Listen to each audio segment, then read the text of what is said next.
This is like post-apocalyptic wonderland, free of worries, free of paying bills. You're free to do whatever you want. That's a clip from a new series on Discovery called The Garden, Commune or Cult. Now, it follows a group of people who are trying to join a controversial, sustainable farming community in Tennessee, and it's called The Garden.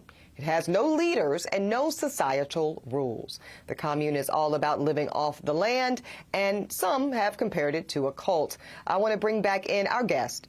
One is a survivalist, Tisheila Early, and she was featured on the show. Also with us, Naimah Holmes. She's the president of Hot Snakes Media, and her production team was allowed to film some aspects of this community, but they had to embed themselves in the community to do so. Now, Tisheila, everybody, does not understand this community. They've never been exposed to this.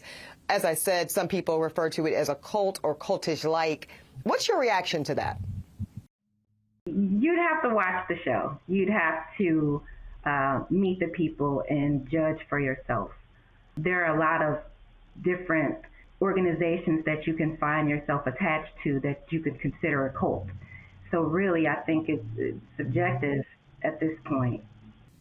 Yeah, but for just you, and kind of just so we're clear, did you feel that you were participating in a cult? There was some cultish activities going on, but you'd have to experience it yourself in order to determine if that's exactly what it is. Yeah, and of course, all of this depends on your particular individual definition of what a cult is to begin with. Naimah, I do want to ask you, you guys, as we've said, really embedded yourselves in this community in order to participate in the filming. What surprised you about this community? What things did you see and learn in personal experience and in real time that you did not anticipate before engaging?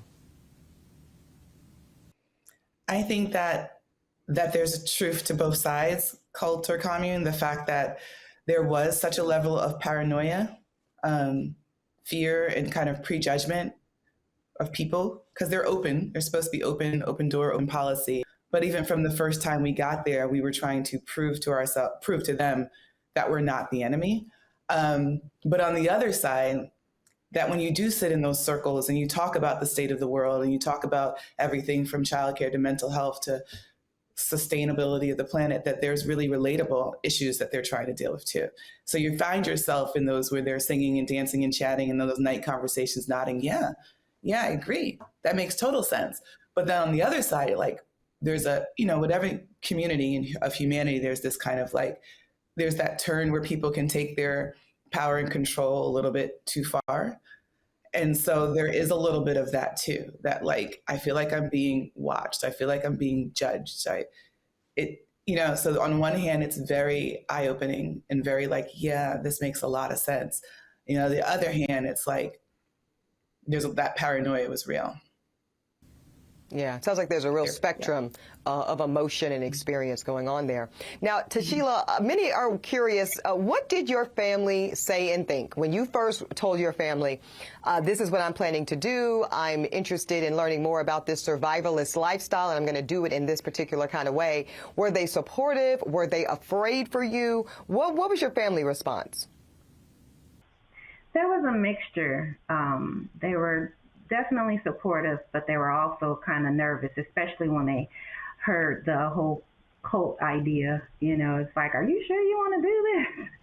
And I'm like, yeah, I'm always staying ready, so I know how to get myself out of a jam if necessary. But for the most part, they were very supportive.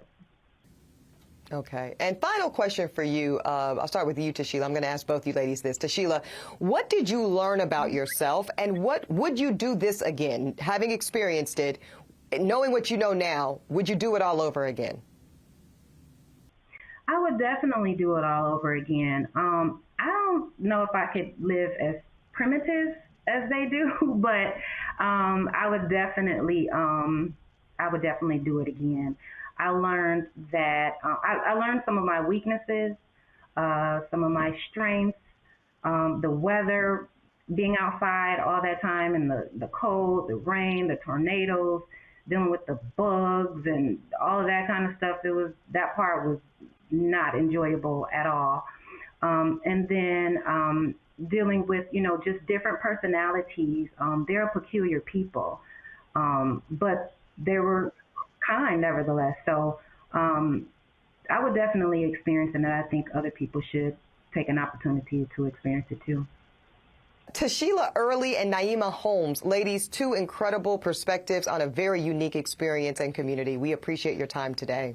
Coming up, the staple ingredient that one chef says that you need in your kitchen. And he's even got a brand new cookbook that will help you make some amazing dishes with it. That's next on The Grio. Yo, come look at what Michael Harriot just posted. Black Twitter, come get your mans. It's his podcast episodes for me. I was today years old when I found out Michael Harriot had a podcast. Subscribed. I'm world famous white peopleologist Michael Harriot, and this is The Grio Daily. That's right, the Black Twitter King has a podcast, The Grio Daily with Michael Harriot, every Monday, Wednesday, and Friday on the Grio Black Podcast Network, and accessible wherever you find your favorite podcasts.